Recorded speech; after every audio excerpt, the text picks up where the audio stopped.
de hecho, ahora mismo está en cuestión la propia definición, ¿no? Históricamente sabíamos que el acoso escolar era una forma de violencia que normalmente se hacía en grupo y que era una agresión reiterada con la intención de hacer daño a alguien que no podía defenderse. Hoy ya sabemos que en realidad el problema es más psicosocial, que tiene la característica social es una de las más importantes, así también como que es un problema moral.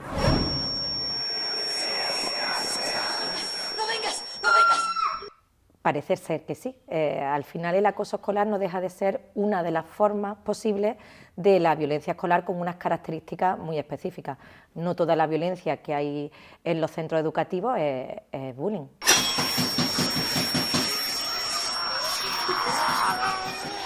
El acoso escolar es una forma de violencia que es reiterada en el tiempo, reiterada fundamentalmente desde el punto de vista de la víctima. La víctima siente que le pasan a él o a ella muchas veces eso que le está pasando en comparación con sus iguales.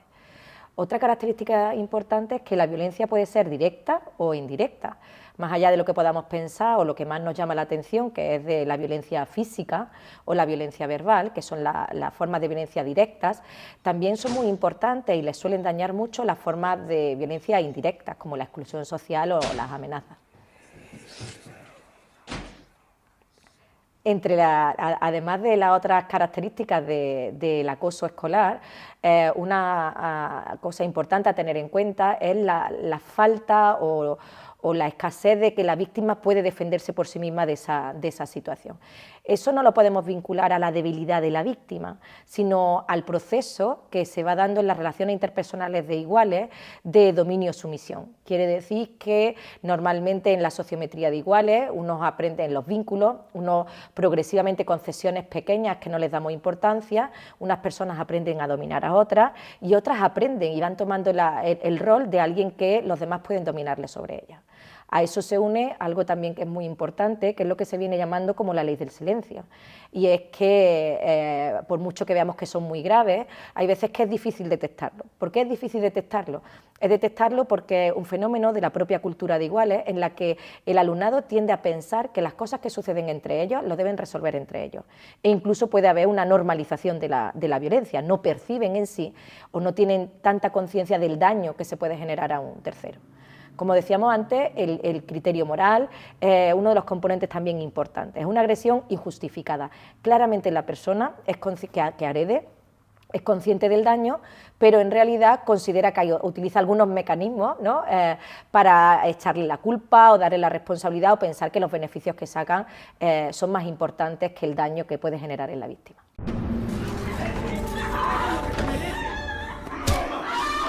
En general se habla de acoso escolar, ha habido un debate científico hasta la actualidad, pero creo yo que la realidad nos ha superado a los científicos sobre que el debate sobre si el acoso escolar y el ciberacoso son fenómenos iguales o diferentes.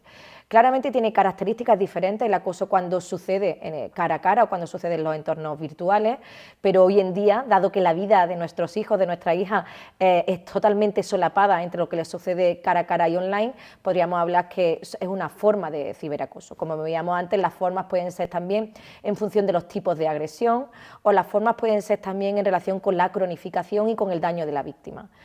Sabemos que hay algunos chicos, algunas chicas que por sí mismos pueden salir de esa situación, incluso hay casos que pueden salir fortalecidos aprendiendo cuáles son sus relaciones interpersonales, pero desgraciadamente en muchos casos las víctimas no superan emocionalmente el problema y necesitan ayuda.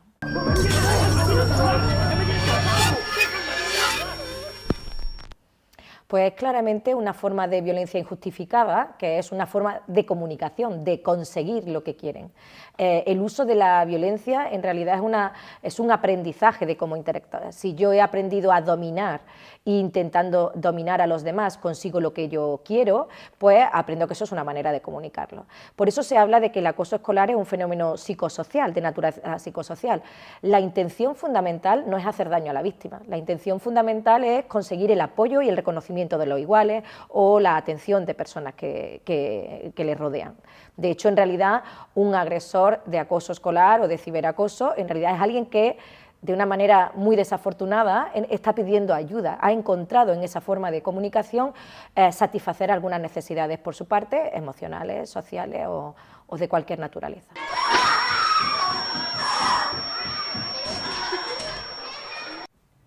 Las consecuencias no solamente son para el que sufre el acoso, desgraciadamente algo que tenemos que enfatizar es que las consecuencias son para todos y cada uno.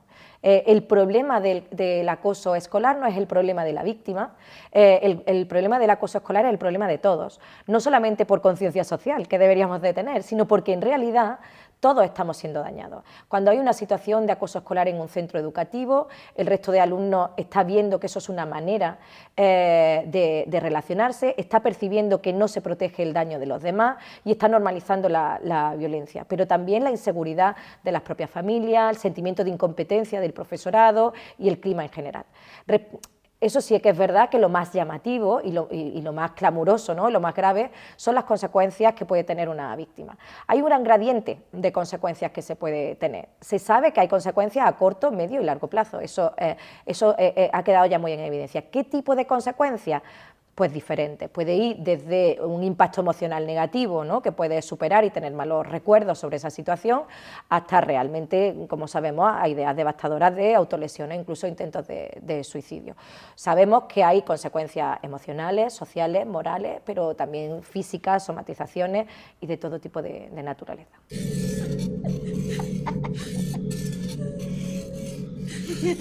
Eso suele suceder en las víctimas, en realidad, que se cronifican, que se mantienen durante mucho tiempo, que además en su regulación emocional ha estado baja o dañada, con lo cual sienten mucho el daño, pero sobre todo también cuando hay una coincidencia o solapamiento con otras circunstancias. Una víctima que percibe el apoyo de los iguales y de su familia y de su contexto educativo claramente va a tener menos consecuencias que una víctima que no siente el apoyo de los demás o que no consigue la compañía o la protección del contexto.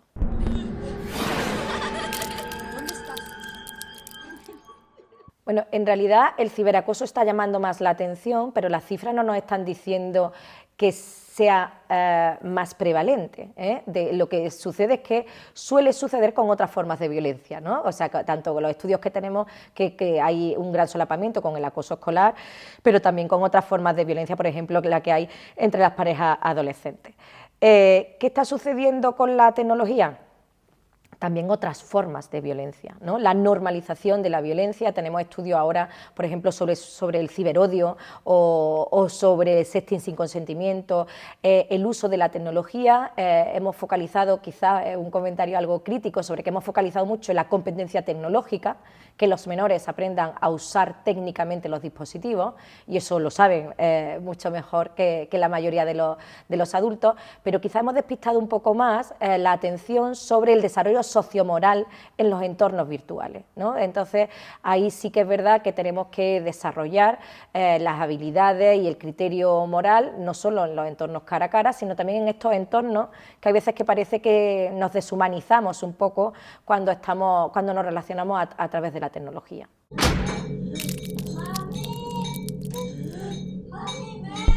Bueno, es un debate que yo creo que es importante, pero hay veces que se tiene de una manera un poco sin atender muy bien la complejidad, ¿no?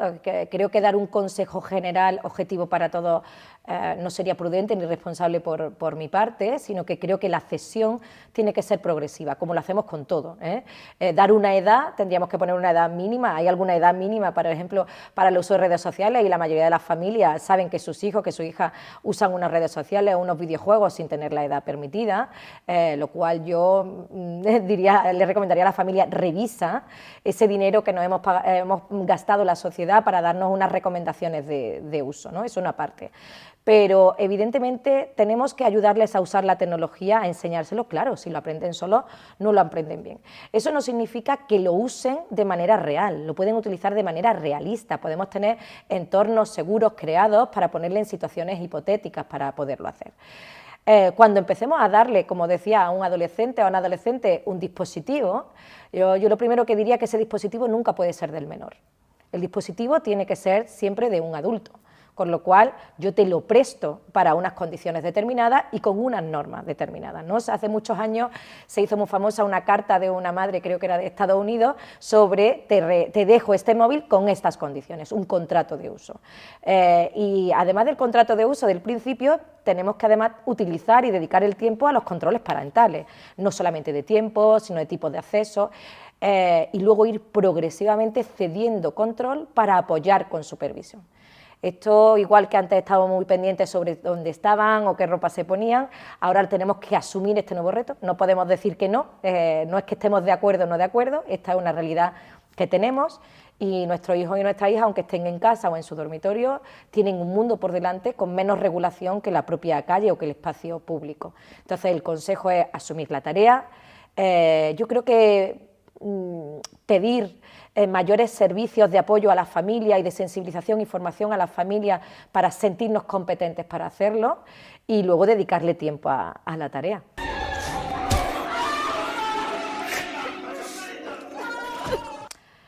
Como decía antes, la detección es complicada. La detección es complicada porque el fenómeno en sí es difícil de diferenciar e incluso de detectar y de diferenciar de otras formas de violencia que en algunos casos, verdad, que los menores tienen que intentar aprender a resolver los conflictos de manera autónoma. Quizá las llamadas, yo siempre doy el consejo de mirar y educar la mirada. Igual que cuando uno, no sé, se ha quedado embarazada o se quiere comprar un coche, cualquier cosa en la que uno está atento, luego sale a la calle y ve todo el rato o que hay muchas embarazadas o que hay el coche que tú te quieres comprar o que hay... Eso no es porque tú ahora te hayas fijado, ¿no? O te has puesto de acuerdo con la gente en hacerlo igual, sino que cuando uno está pendiente de algo, aprende muy bien y aprende cada vez a educar la percepción y a seleccionar los indicios importantes. Cualquier cambio de comportamiento, cualquier cambio en relaciones interpersonales, cualquier cambio en actitud tiene que ser una alerta. Es verdad, sobre todo en secundaria, que es complicado unificar y tener en cuenta los indicios de alerta, que por sí solos no lo tienen por qué ser, sino que es cuando es un conjunto, ¿no? De alerta. Entonces ahí pues el claustro, la familia, tenemos que ir haciendo una pequeña señal cuando hay un incidente. Hoy qué raro, hoy se levantó tarde. A otro día, ¿no? Cosas aisladas no tienen importancia, pero cuando coinciden muchas es cuando tendríamos que estar pendientes.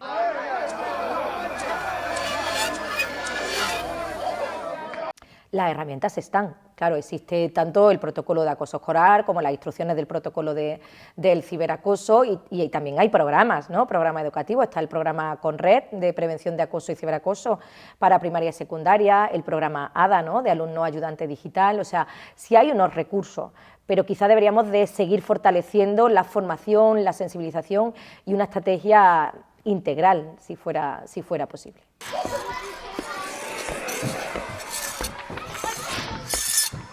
Yo estoy de acuerdo con esas campañas, sobre todo porque hemos evidenciado con la ciencia, ¿no? con las evaluaciones de programas, que incluso el comportamiento agresivo, que es lo más complicado, desciende particularmente cuando hay un cambio de actitud de los iguales, con lo cual creo que es importante. Sí que tenemos que tener cuidado que el cambio es mucho mejor y más seguro cuando es de un grupo y no solo de un chico o de una chica, ¿no? Que creo que ahí es donde está el debate. Las campañas no son para que cada uno lo haga, sino las campañas están destinadas para alertar que en realidad la actitud, la respuesta de los espectadores es fundamental.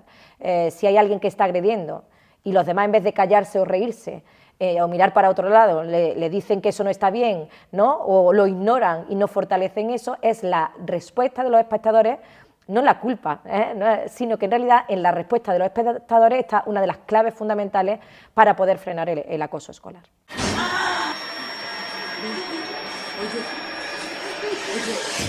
Toda la protección del menor creo que debería estar coordinada. Claro que sí. Lo que pasa es que no podemos poner un especialista para cada cosa en los colegios. O sea, los colegios son un entorno realmente por excelencia donde podemos optimizar el desarrollo integral de los futuros ciudadanos o de las ciudadanas y ciudadanas, pero además, sobre todo, es un sitio donde los tenemos a todos, o a casi todos. Entonces son 10 años de excelencia, ¿no? De oro, donde podemos trabajar con ellos. Ahora, que esté lleno de profesionales para cada cosa, pues quizá un poco, ¿no? El acoso escolar ¿Necesita profesionales expertos en intervención directa? Sí. ¿Solo eso? No. Creo que sabemos que estos son muchas gotitas de agua al cabo del día y entonces la prevención, la educación, tiene que estar fundamentalmente en los hombros de los adultos que se llama relevantes, ¿no? Que quiere decir su profesorado y sus familias. Por supuesto, el orientador escolar, la orientadora también. Que haya una coordinación entre el sistema de salud y los centros educativos y también bienestar social, pues sería un reto fundamental, no solo para el acoso escolar, sino para todo el desarrollo integral de la niñez.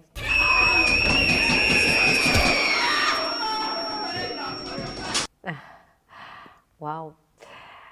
Solamente un consejo, yo creo que el acoso escolar es un problema que hay que asumir, que no es una broma, no es una tontería, pero no es un mal generalizado. Es un problema que está en la mano de todos, poderlo prevenir y erradicarlo, pero no es un problema que afecta como las víctimas a un amplio número de chicos y de chicas.